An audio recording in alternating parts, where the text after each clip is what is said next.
Okay, time to talk stock specific, and here's the big 18-hour exclusive. We learned that ONGC management is now mulling listing ONGC Videsh. Poonam Sani joins us now with that exclusive story. Poonam, when is the likely listing? How much is the company looking at raising? Well, Aisha, the likely listing is that the ONGC company is into the preliminary discussions at the board level, and these are the preliminary discussions that we hear from our sources.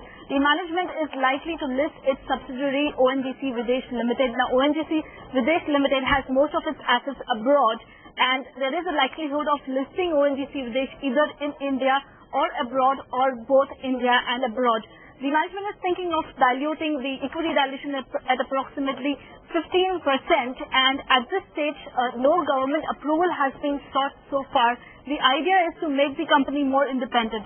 Now, speaking about the valuation, what we learned from this report is Jefferies had just recently come out with an initiative coverage wherein it states that ONGC Limited valuation is approximately 60,000 crores.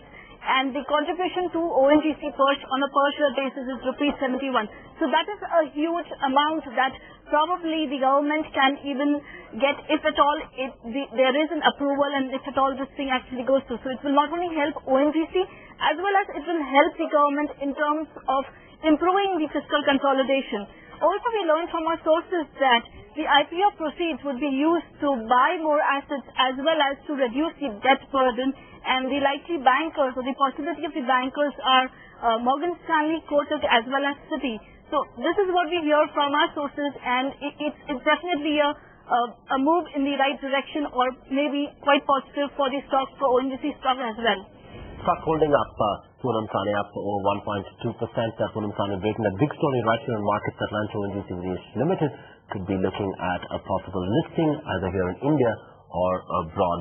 May dilute 15% equity. We'll get you more on that as that story unfolds.